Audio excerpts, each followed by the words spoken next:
Hi there. Well, my wife and I have been Amway business owners for over 30 years, and we thought we'd blog occasionally about some of the experiences we've had with Amway over that time, because sometimes we hear negative things said about the company and our business, much of which is completely erroneous, some downright scurrilous. And this saddens us because Amway is so very close to our hearts. Now, the decision to do this blog and podcast was triggered when a customer came to our house to pick up some products, and I started to talk to him about the exciting developments in e-commerce and major worldwide trends of which Amway business owners are uniquely positioned to take advantage, and he replied, no thank you, I know all about the Amway business. And I was reminded of something Albert Einstein had said: anybody can know. The point is to understand. Now, Amway Global have been pioneers of the concept of compassionate capitalism for over 60 years. Therefore, through this blog, we can hopefully share some of our personal experiences, correct some misconceptions, and maybe offer some insights into the Amway business opportunity and its profundities that are not immediately apparent at first sight. There's more to an Amway business than meets the eye. It's been quite a journey, and my wife and I have enjoyed taking the road less travelled.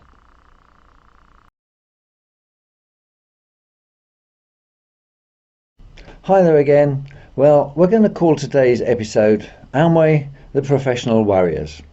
But we're going to start off as usual with a quote from Rich DeVos from his book, Compassionate Capitalism, Business Bible. And he says this, he says, "Free enterprise isn't great because it allows a handful of people to make millions. It is great because it allows millions of people to become what they want to be." Now, there are many online opportunities out there these days, some good, some not so good, and we would never disparage any other business opportunity or question its legitimacy or legality. Although, for reasons best known to themselves, sometimes people question ours. But we are entitled to question their sustainability and ask, to quote Ronald Reagan, "Where's the beef?" Therefore, today we'll talk about some more of our own experiences, because we've seen people commit themselves to business opportunities, often with significant investment, and then the company has, for example, changed the goalposts. Both Amazon and Facebook have done this to suit their own interests by, for example, changing algorithms at the expense of the entrepreneurs using their platforms, who then have had to quickly adapt to the changing rules or even start all over again. Amazon, for example, changed its algorithms so that instead of customers seeing the most relevant listings to their search, they were directed to products bringing the highest profit for Amazon. Now, we're often asked about how to make money online, and we always say, do your due diligence. And beware, anything looks good on paper. And one of the problems today is that people do not do their due diligence before getting involved in a business or investment. Indeed, they don't know how to do due diligence, where to look, or who to ask. As we have said many times, Google is not market research or due diligence. When we have seen companies for whom the bottom line is the only objective change the deal, we're reminded of a story Rich DeVos, Amway co-founder, told us many years ago. He was sitting with the CEOs of some major companies, and they were talking about the challenges in the market and how they were going to cope with them. And the general consensus was that they would change the deal on the distributors and their salespeople, who would have to sell more to qualify for their incomes. Well, Rich didn't say anything at the time, but later told us that that was not the way Amway operated. If the business was flatlining, then Amway would find ways to make it easier to sponsor, and easier and more attractive for people to join the business. This was because the business was based upon developing leaders, not sales. As leaders developed, enhancing their leadership and people skills, so sales would follow. And it was Amway's role to improve the business opportunity and the environment in which their business owners operated, and continually make it more attractive, not to sell products. Sales follow the development of leadership skills. And it was just one example of the many we've experienced of what Rich DeVos would call in his book, Compassionate Capitalism. And we'll talk about that outstanding book another time. We have seen so many examples, both by the company and fellow Amway business owners, of Amway's you first, me second philosophy. And I remember some 30 years ago now, we had some challenges in Japan. It was still a fairly new company at that time and one of the main disruptors of the 20th century. We'll talk about Amway as one of the most important and innovative disruptors of the 20th century some other time. But anyway, Japan's indigenous distribution systems were very convoluted, complicated, intricate, and based upon relationships sometimes going back generations.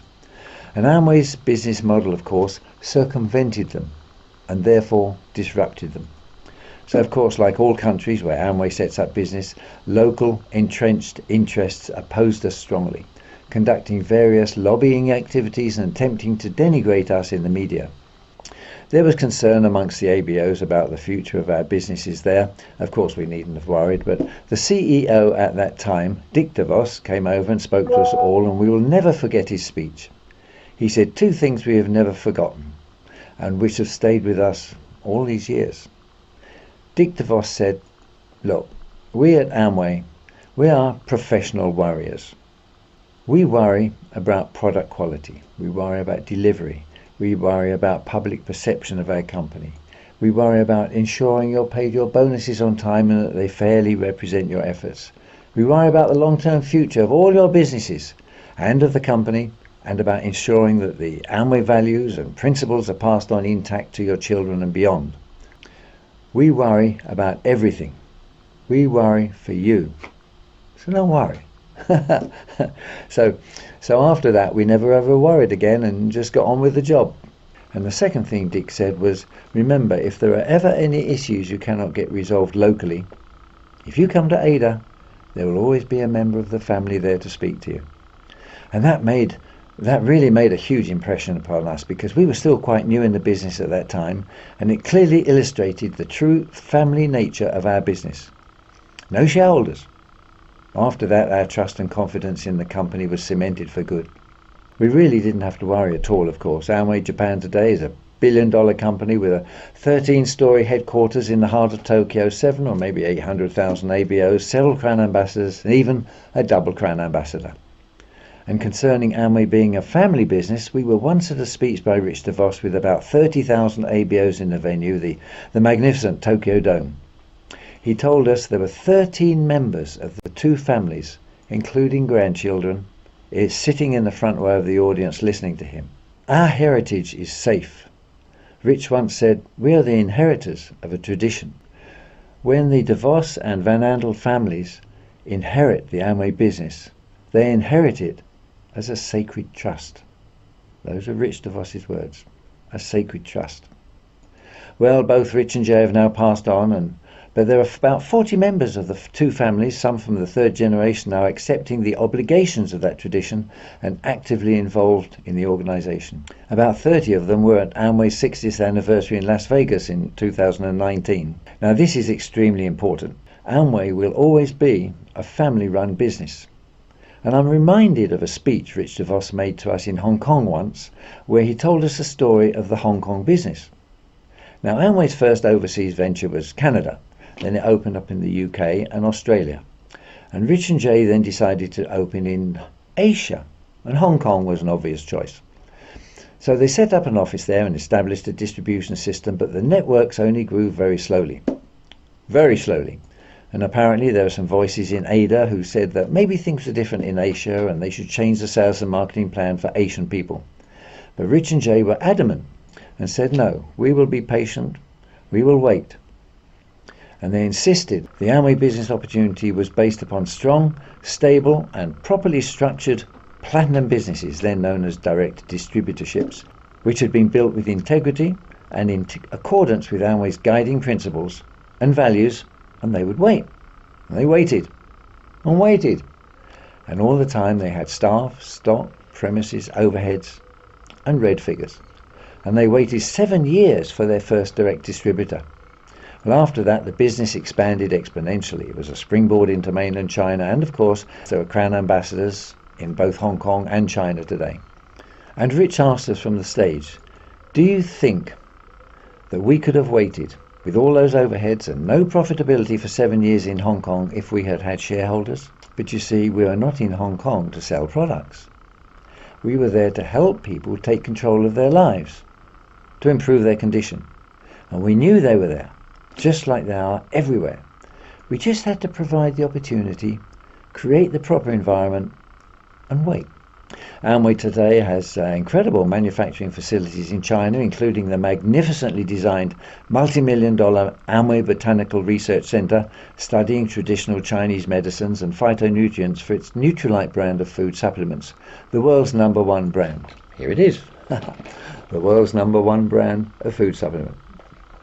But people don't know this sort of thing, so how can they understand?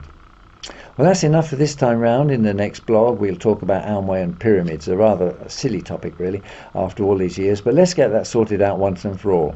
Till then, let's remember our founding principles of freedom, family, hope, and reward. Stay young, stay foolish. We'll leave you with Rich DeVos' legendary words. You can do it. Love you. And we look forward to seeing you guys on the beaches of the world.